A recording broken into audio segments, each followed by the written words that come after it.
നമസ്കാരം. ഓരോ എപ്പിസോഡ് ചെയ്യുമ്പോഴും വളരെ വ്യത്യസ്തമായ ഒരു എപ്പിസോഡാണ് ഇന്ന് ഞാൻ ചെയ്യാൻ പോകുന്നതെന്ന് പറഞ്ഞ് എനിക്ക് ബോറടിച്ചു തുടങ്ങി.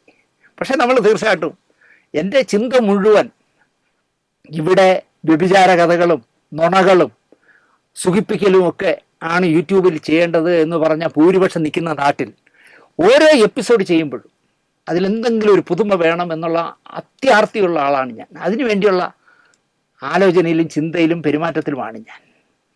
ഇന്ന് നമ്മളിവിടെ പറയുന്ന കഥയ്ക്കും ആ ഒരു ക്വാളിറ്റി ഉണ്ടാവും. യാദൃച്ഛികമായി സംഭവിച്ച കഥയാണ്. എനിക്ക് ഒരുപാട് പേര് ഫേസ്ബുക്കിൽ സിനിമാധിഷ്ഠിതമായ ഒരുപാട് സാധനങ്ങൾ അയച്ചു തരും. അങ്ങനെ എനിക്ക് വന്ന ഫേസ്ബുക്ക് പോസ്റ്റിലെ ഒരു ചിത്രമാണ് ഞാനിപ്പോൾ നിങ്ങളെ കാണിക്കുന്നത്. ഒപ്പം 25 വർഷം മുമ്പ് 80 രൂപ വിലയിട്ട് സുഷ കമ്മ്യൂണിക്കേഷൻസ് എന്ന ബാനറിൽ ആനേറ ഷാജി എന്ന് പറഞ്ഞ ഒരാളുണ്ടായിരുന്നു. നല്ല മനുഷ്യനായിരുന്നു. എനിക്ക് പ്രിയപ്പെട്ട ആ മനുഷ്യൻ്റെ നേതൃത്വത്തിൽ വർഷാവർഷം ഇറങ്ങിയിരുന്ന മിനിസ്ക്രീൻ ഡയറക്ടറിയുടെ 2000 ഇറങ്ങിയ പുസ്തകം ഞാൻ എൻ്റെ പുസ്തകക്കാട്ടിനകത്ത് വേറെ എന്തോ ഞാൻ തപ്പുന്നതിനിടയിൽ എൻ്റെ മുന്നിലേക്ക് ഇത് വെച്ചൊരു കഥ എഴുതോ എന്ന് പറയും പോലെ 2000 ഷാജി ആനേറ ഇറക്കിയ ആ മിനിസ്ക്രീൻ ഡയറക്ടറി എൻ്റെ മുന്നിലേക്ക് വന്നു. അതിൽ നിന്നാണ് ഇതിനൊരു സ്റ്റോറി ചെയ്യാനുള്ള വകയുണ്ടല്ലോ എന്നെനിക്ക് തോന്നിയത്. ഈ ചിത്രം ഞാൻ നേരത്തെ പറഞ്ഞ ആ ചിത്രം നിങ്ങൾ ഒന്നുകൂടി കണ്ടു നോക്കി. നസീർ സാറും ജോഷി സാറും ലാലു ലക്സും നിൽക്കുന്നു. ബാലങ്കെ നായരും സുകുമാരനും കൊച്ചിൻ അനീഫയും നിലത്തിരിക്കുന്നു. കണ്ടല്ലോ. മമ്മൂട്ടി മോഹൻലാൽ പ്രതാപികളാകും മുമ്പ് ജോഷി സാറ് ഇതിഹാസം, ആരംഭം, അംഗം, രക്തം, കർത്തവ്യം, ഹിമം തുടങ്ങിയ ഒരുപാട് മൾട്ടിസ്റ്റാർ സിനിമകൾ ചെയ്തിരുന്നു. നസീർ സാറും മധു സാറും എം ജി സോമനും സുകുമാരനും അടക്കം നിരവധി താരങ്ങളെ ഒന്നിച്ചു കൂട്ടിയ സിനിമകളായിരുന്നു അക്കാലത്ത് ജോഷി സാർ എടുത്തിരുന്നത്. 1983 ആ രാത്രിയിലൂടെ മമ്മൂട്ടി ജോഷി സിനിമകളിൽ നായകനായ ശേഷമാണ് മൾട്ടിസ്റ്റാർ സിനിമയ്ക്ക് ജോഷി സാറ് ഇടവേളയിട്ടത്. 1983 മമ്മൂട്ടി ജോഷി സാറിൻ്റെ പടത്തിൽ ആദ്യമായിട്ട് അഭിനയിക്കുന്നത്. ആ രാത്രി കലു ഡെന്നീസിൻ്റെ തിരക്കഥയായിരുന്നു. ആ സിനിമ കണ്ട ശേഷം കുറേ കാലം മലയാളി സെക്കൻഡ് ഷോയ്ക്ക് പോകില്ലായിരുന്നു, ഭാര്യയും മക്കളും ഒക്കെ ആയിട്ട്. അത്രയ്ക്ക് നമ്മളെ മനസ്സിലേക്ക് ചേക്കേറിയ സിനിമയായിരുന്നു ആ രാത്രി. വർഷങ്ങൾക്ക് ശേഷം ജോഷി സാറ് നമ്പർ 20 മദ്രാസ് മെയിലും 2020 പോലുള്ള മൾട്ടിസ്റ്റാർ ചിത്രങ്ങൾ വീണ്ടും ചെയ്തിട്ടുണ്ട്. ഈ ചിത്രത്തിലുള്ള ഇപ്പം നിങ്ങൾ ഈ കാണുന്ന ചിത്രത്തിലുള്ള കൊച്ചിൻ അനീഫയും ജോഷിയും മദ്രാസിൽ ഒന്നിച്ച് കഴിഞ്ഞവരായിരുന്നു. ഒരു ഫ്ലാറ്റിൽ ഒന്നിച്ച് ജീവിച്ചവരായിരുന്നു. ജോഷിക്കായി കഥ എഴുതാനും കഥാചർച്ചകൾക്കും ഒക്കെ കൊച്ചിൻ അനീഫ ഒരു ഘടകമായിരുന്നു. ജോഷി സിനിമകളിൽ കൊച്ചിൻ അനീഫയ്ക്ക് സ്ഥിരമായി എന്തെങ്കിലും ഒരു വേഷം ഉണ്ടായിരുന്നു.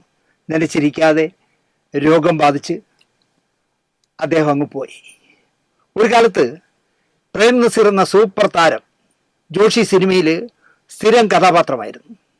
അതുപോലെ തന്നെ ധീര, ശരം മുതലായ ജോഷി സിനിമകളിൽ സുകുമാരൻ നായകനായിരുന്നു. പിന്നെ സ്വഭാവ നടനായും സുകുമാരനുണ്ടായിരുന്നു. ഒരൊറ്റ സിനിമയിലാണ് സുകുമാരൻ തല മൊട്ടയായിട്ട് അഭിനയിച്ചിട്ടുള്ളത്. അത് ജോഷി സാറിൻ്റെ ന്യായവിധി എന്ന് പറഞ്ഞ സിനിമയിലെ സായിപ്പ് ഊട്ടി എന്ന് പറഞ്ഞ വില്ലന് വേണ്ടിയായിരുന്നു. നല്ല രസമായിരുന്നു. പൊളവളാന്ന് മൊട്ടയടിച്ചിട്ട് നായരൂട്ടി, സായിപ്പ് ഊട്ടി. ബാലങ്കെ നായർ ആദ്യകാല ജോഷി സിനിമകളിൽ സ്ഥിരം വില്ലനായിരുന്നു.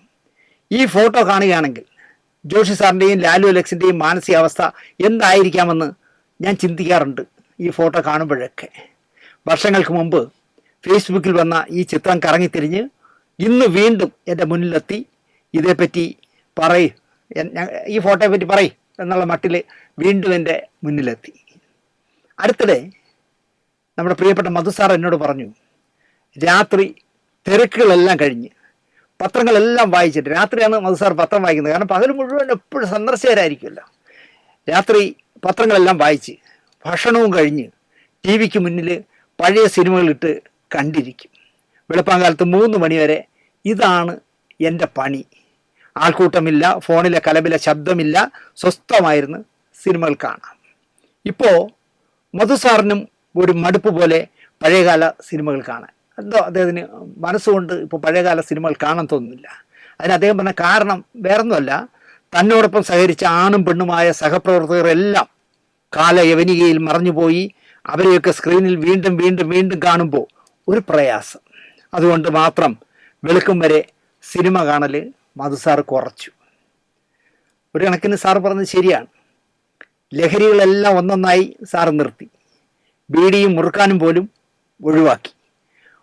പച്ചക്കിരുന്ന് പഴയകാല സിനിമകൾ കണ്ടാൽ ഓർമ്മകളിൽ മറന്നുപോയ പലതും അല്ലെങ്കിൽ പലരും മനസ്സിൻ്റെ സ്ക്രീനിൽ തെളിയും. തീർച്ചയായും അതൊരു വേദനയായിരിക്കും സാറിന് നൽകുന്നത്. അതുകൊണ്ടായിരിക്കും സാർ ആ സിനിമകൾ കാണുന്നത് നിർത്തിയത്. മലയാള മിനി സ്ക്രീൻ ഡയറക്ടറി ഇറക്കിയ ഷാജിയം ഒരുപാട് വേദനകൾ, അവഹേളനങ്ങൾ മനസ്സിലൊതുക്കിയ ഒരു പാവം സാധു മനുഷ്യനായിരുന്നു ഷാജി ആനേറ. തിരുവനന്തപുരം സിറ്റിയിൽ ആനേറയിൽ കുടുംബ വീട്ടിൽ ബന്ധുക്കളൊക്കെ ഉണ്ടായിരുന്നിട്ടും ആനേറ ഷാജി ചെറിയ വാടക മുറികളിലാണ്, ലോഡ്ജുകളിലായിരുന്നു ജീവിതം നയിച്ചിരുന്നത്. വിവാഹം കഴിച്ചിട്ടില്ല എന്നായിരുന്നു സിനിമാ സീരിയലുകാർക്ക് അറിയാമായിരുന്നത്. ഒരിക്കൽ അദ്ദേഹം താമസിക്കുന്ന പേരൂർക്കടയിൽ, അവസാനമായി അദ്ദേഹം മരിച്ച ആ പേരൂർക്കടയിലെ ലോഡ്ജിലിരുന്ന് വർത്തമാനം പറഞ്ഞിരിക്കുമ്പോൾ എന്നോട് പറഞ്ഞു, ദിനേശേ, സുഗത സഖാവ് CP സത്രത്തിൽ ജീവിതാവസാനം അനുഭവിച്ച ഏകാന്തതയും സുഗതൻ സഖാവിൻ്റെ കഥ തോപ്പിൽ ഭാസിയോ മറ്റോ പറഞ്ഞു കേട്ട് എന്താ പറയുക, വിവാഹ ചിന്തയില്ലാതെ നടന്ന, വിവാഹപ്രായം കഴിഞ്ഞ സഖാവ് VS വിവാഹം കഴിക്കാൻ തീരുമാനിച്ചതും കുടുംബനാഥനായതുമൊക്കെ എന്നോട് ആനേറ ആ ലോഡ്ജിലിരുന്ന് പറഞ്ഞു. ഞാൻ വിവാഹം കഴിച്ചില്ല എന്ന് ദിനേശിനോട് ആരാ പറഞ്ഞത്? അതൊക്കെ ഒരു കഥയാണ് ദിനേശേ, നമുക്ക് ആ വിഷയം വിടാം, നമുക്ക് 4 ഗോസിപ്പ് പറഞ്ഞ് ചിരിക്കാം എന്ന് പറഞ്ഞ് എന്താ പറയുക, ആനേറ ഷാജി വിഷയം മാറ്റിക്കളഞ്ഞു. നിങ്ങൾ പറ, നിങ്ങൾ കല്യാണം കഴിച്ചോ, പറ, എന്ത് പറ്റി എന്ന് ഞാൻ ചോദിക്കാനും പോയില്ല. ഞങ്ങൾ തമാശകൾ കുറേ നേരം ഇരുന്ന് പല തമാശകളും പറഞ്ഞു പിരിഞ്ഞു. VIP മോഹൻകുമാർ എന്ന് പറഞ്ഞ ഒരു നിർമ്മാതാവ് മലയാളത്തിൽ വന്നിരുന്നു. VIP ബ്രീഫ് കേസുകളുടെയും സൂട്ട് കേസുകളുടെയും ഒക്കെ വിതരണക്കാരനായിരുന്നു VIP മോഹൻകുമാർ. ആ ബിസിനസ്സുകാരൻ്റെ സിനിമാ നിർമ്മാണ രംഗത്തേക്ക് അദ്ദേഹം വന്നപ്പോൾ അതിൻ്റെ പിന്നിലെ ശക്തി കേന്ദ്രമോ ബുദ്ധി കേന്ദ്രമോ ആനേറ ഷാജിയായിരുന്നു. പിന്നെ കേട്ടത് പുതുമുഖ നായികയായി രംഗത്ത് വന്ന ചിപ്പിയുടെ ഡേറ്റുകളടക്കം ആനേറ ഷാജിയായിരുന്നു നോക്കിയിരുന്നത്. പ്രതിഫല കാര്യം പോലും ഷാജിയായിരുന്നു അക്കാലത്ത് സംസാരിച്ചിരുന്നത്. ചിപ്പിയുടെ അച്ഛൻ്റെ പേരും ഒരു ഷാജി എന്നാണ്. അദ്ദേഹം ഗൾഫിലാണ്. അമ്മയും ചിപ്പിയും മുത്തും എന്ന് പറഞ്ഞാൽ ചിപ്പിയുടെ അനിയത്തിയുടെ പേരാണ് മുത്ത് മാത്രം വീട്ടിലുണ്ട്. ആനേറയുടെ ബാക്കിങ് തുടക്കകാലത്ത് ചിപ്പിക്ക് ഒരുപാട് ഗുണം ചെയ്തതായിരുന്നു. വയറുവേദന പോലെയുള്ള എന്തൊക്കെയോ ചെറിയ ചെറിയ അസുഖങ്ങൾ ആനേറ ഷാജിയുടെ സന്തത സഹചാരിയായിരുന്നു. ഒരു നാൾ അറിയുന്നു ആനേറ ഷാജി മരിച്ചെന്ന്. എന്തൊക്കെയോ ദുരൂഹതകൾ ഷാജിയുടെ മരണകാലത്ത് പലരും പറഞ്ഞെനിക്കറിയാം. ഇന്നും കിംസ് ആശുപത്രിയിലേക്ക് ഞാൻ പോകുമ്പോൾ ആനേറ വഴിയാണ് പോകുന്നതെങ്കിൽ ഷാജിയുടെ കുടുംബ വീടിൻ്റെ മുന്നിലെത്തുമ്പോൾ ആനേറ ഷാജി എന്ന ജ്യേഷ്ഠ സഹോദരനെ മനസ്സുകൊണ്ട് ഞാൻ പ്രണമിക്കാറുണ്ട്. നല്ല മനസ്സും നർമ്മം കലർന്ന വർത്തമാനവും കൊണ്ട് എനിക്കിഷ്ടപ്പെട്ട മനുഷ്യനായിരുന്നു ഷാജി ആനേറ. റോസ് നിറത്തിലുള്ള ഹാഫ് ഷർട്ടും അതേ നിറത്തിലെ കരയുള്ള മുണ്ടിൻ്റെ കോന്തലയിൽ ഇടം കൈ കൊണ്ട് പിടിച്ച് വലം കൈയിൽ ഒരു പ്ലാസ്റ്റിക് കവറിൽ ഡയറക്ടറിയിൽ പരസ്യവും ഫോട്ടോയും ഒക്കെ കൊടുക്കാനുള്ള ഫോമുകളും പ്രിൻ്റ് ചെയ്ത മിനി സ്ക്രീൻ ഡയറക്ടറികളുമായി എൻ്റെ സീരിയൽ സെറ്റുകളിൽ വരുന്ന ഷാജി ആനേറയെ എനിക്കൊരിക്കലും മറക്കാൻ കഴിയില്ല. 2000 ഇറങ്ങിയ ഈ മിനി സ്ക്രീൻ മറിച്ച് നോക്കുമ്പോൾ ഒരുപാട് ഓർമ്മകൾ എൻ്റെ മനസ്സിലേക്ക് ഓടിക്കയറിയതുപോലെ. അന്ന് യൂട്യൂബും ഫേസ്ബുക്കും വാട്സാപ്പും ഒന്നും ഇല്ലല്ലോ. ഒരാളെ അറിയാൻ, അവരെ വിളിക്കാനുള്ള നമ്പർ അറിയാൻ ആനേറയുടെ ഈ ഡയറക്ടറി ഏറെ ഗുണം ചെയ്തു. ഏറെക്കാലം ഏത് സെറ്റിൽ കയറി ചെന്നാലും എക്സിക്യൂട്ടീവിൻ്റെയും മാനേജറുടെയും കയ്യിലൊക്കെ ഈ പുസ്തകം കാണാമായിരുന്നു. അക്കാലത്ത് TV രംഗത്ത് കോണ്ടാക്റ്റ് എന്നും ടെലിയാപ്റ്റ് എന്നും പേരുള്ള 2 സംഘടനകളുണ്ടായിരുന്നു. ഇതിൽ ശക്തം തീർച്ചയായിട്ടും കോണ്ടാക്റ്റിനായിരുന്നു. ദേശീയ അവാർഡ് ജേതാവായ പുസ്തകങ്ങളുടെ നിരൂപകനായ, പ്രശസ്ത നിരൂപകനായ, ഒരുപാട് പുസ്തകങ്ങൾ എഴുതിയിട്ടുള്ള ആദ്യത്തെ ദേശീയ അവാർഡ് പുസ്തകത്തിന് വാങ്ങിയ വിജയകൃഷ്ണനായിരുന്നു കോണ്ടാക്റ്റിൻ്റെ പ്രസിഡന്റ്. പൂജപ്പുര രാധാകൃഷ്ണൻ, നമ്മുടെ ഇപ്പോൾ ഗണേശനോടൊപ്പം ഉള്ള കേരള കോൺഗ്രസ്സിലുള്ള പൂജപ്പുര രാധാകൃഷ്ണനായിരുന്നു ജനറൽ സെക്രട്ടറി. പത്മരാജൻ്റെ ശിഷ്യനും KSRTC കണ്ടക്ടറും നടനുമൊക്കെയായ പൂജപ്പുര രാധാകൃഷ്ണൻ്റെ പൊതുരംഗത്തെ പ്രവർത്തനങ്ങൾക്ക് തുടക്കമിട്ടത് കോണ്ടാക്റ്റിലൂടെയാണ് എന്നാണ് എൻ്റെ വിശ്വാസം. ഗണേശൻ ആത്മ എന്ന് പറഞ്ഞ സീരിയൽ നടീനടന്മാരുടെ സംഘടന ഉണ്ടാക്കിയപ്പോൾ പൂജപ്പുര അങ്ങോട്ട് ചാടി.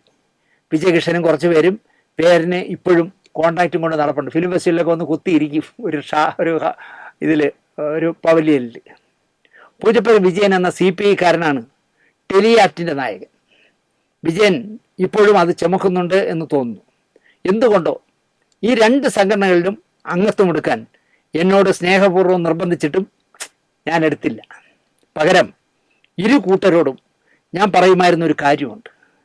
കോണ്ടാക്റ്റിലും ടെലിയാക്റ്റിലും അംഗത്വം എടുക്കാത്തവരെ ഒന്നിപ്പിച്ച് ഞാനും ഗോപിനാഥും കൂടി ചേർന്ന് ഒരു സംഘടന തുടങ്ങാൻ പോവുകയാണ്. അതിന് നിങ്ങളുടെ 2 സംഘടനകളുടെയും പേരുകളുടെ പകുതി വീതം എടുത്ത് കൊണാറ്റ് എന്ന് പേരിടുമെന്ന് ഞാൻ പറയുമായിരുന്നു. കേൾക്കുന്നവരെല്ലാം തലകുത്തിച്ചിരിക്കുമായിരുന്നു. എനിക്കിപ്പോഴും ഓർമ്മയുണ്ട് വിജയൻ്റെ മുഖം കറുത്തു വരുന്നത്. ഞാൻ വളരെ കൂളായിട്ട് പറഞ്ഞു, ടെലിയാക്റ്റും കോണ്ടാക്റ്റും കൂടെ ചേർത്ത്, അല്ലെങ്കിൽ കോണ്ടാക്റ്റും ടെലിയാക്റ്റും കൂടെ ചേർത്ത് കൊണാറ്റ് എന്ന് പറഞ്ഞ് ഞങ്ങളൊരു സംഘടന ഉണ്ടാക്കാൻ പോകുന്നു എന്ന് പറഞ്ഞു. ഞാനും എടുത്തിട്ടില്ല, ഗോപിയും എടുത്തിട്ടില്ല അംഗത്വം. ഈ പുസ്തകത്തിൽ, ഈ ഡയറക്ടറിയിൽ സുഷ കമ്മ്യൂണിക്കേഷൻസ് തുടക്കം കുറിക്കുന്ന ടാലൻറ്റ് ബാങ്കിൻ്റെ ഒരു പരസ്യമുണ്ട്. 100 രൂപ കൊടുത്ത് അപേക്ഷാ ഫോറത്തിന് മണി ഓർഡർ ചെയ്യാനുള്ള പരസ്യമാണ് കൊടുത്തിരിക്കുന്നത്. ഇതിൽ ടാലൻറ്റ് ബാങ്കിൻ്റെ ഒരു പേജ് പരസ്യമുണ്ട്. അതിലൊരു പെൺകുട്ടിയുടെ ഡീറ്റെയിൽ ഉണ്ട്. ദൃശ്യ ഷാജി എന്നാണ് ആ കുട്ടിയുടെ പേര്.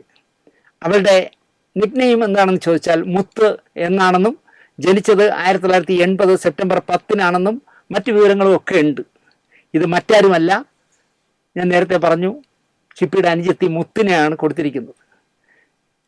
മുത്ത് ആണ് മോഡലായിട്ട് അതിൽ ഫോട്ടോയിൽ ഇങ്ങനെ കിടക്കുന്ന ഫോട്ടോ. ഇത് തയ്യാറാക്കിയിരിക്കുമ്പോൾ ഈ പറഞ്ഞ പേജ് ഒരാവർത്തി വായിച്ചു. ഈ മാറ്റർ തയ്യാറാക്കാനായിട്ടിരിക്കുമ്പോൾ മുത്തിന് ജനിച്ച വർഷം വെച്ച് നോക്കുമ്പോൾ 1980 സെപ്റ്റംബർ എന്ന് പറയുമ്പോൾ ഇപ്പം 45 വയസ്സായി എന്ന് ചിന്തിച്ചപ്പോൾ കാലം എത്ര വേഗം കടന്നു പോകുന്നുവെന്ന് ഞാൻ ആലോചിച്ചു. എനിക്ക് കൊച്ചുകുട്ടിയായിട്ട് മുത്തിനെ അറിയാവൂ. ഒരു കൊച്ചുകുട്ടി, 10-17 വയസ്സുള്ളൊരു കുട്ടി. അവൾക്കിപ്പോൾ 45 എന്ന് പറഞ്ഞപ്പോൾ ഞാൻ ആലോചിക്കണേ എനിക്ക് എത്ര ആയത്.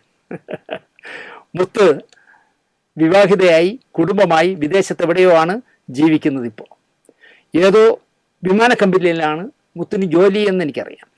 സുന്ദരിയായിരുന്നു മുത്ത്. ഈ പുസ്തകം ഇറങ്ങുന്ന കാലത്ത് തന്നെ മുത്ത് നല്ല സുന്ദരിയായിരുന്നു. ഒരു വിദേശ വനിത എന്ന് പറയാം, അതുപോലത്തെ ഒരു സ്കിൻ ടോണൊക്കെ ആയിരുന്നു. ആദ്യ ചാപ്റ്റർ സംവിധായകന്മാരുടെയും ഈ തിരക്കഥാകൃത്തിൻ്റെയും ക്യാമറാമാന്മാരുടെയും ഒക്കെ വിലാസവും ഫോൺ നമ്പറുകളും ഒക്കെയാണ്. വെറുതെ ഞാനൊന്ന് കണ്ണോടിച്ച് നോക്കിയപ്പോൾ 2000 ഇറങ്ങിയ പുസ്തകമാണല്ലോ. ഈ കഴിഞ്ഞ 25 വർഷത്തിനിടയിൽ എത്രമാത്രം പ്രഗത്ഭമതികളായ നമ്മുടെ ആളുകൾ, കലാകാരന്മാർ നമ്മുടെ മുന്നിലൂടെ കടന്നുപോയി എന്നത് എനിക്ക് സത്യം പറയാണ് ചെറുതല്ലാത്ത നൊമ്പരം തന്നു. ഇവരിലേറിയ പങ്കും എനിക്ക് നല്ല അടുപ്പവും സ്നേഹവും തന്നവരായിരുന്നു എന്നത് എന്നെ നന്നായി നോവിക്കുന്നു. നന്ദി, നമസ്കാരം.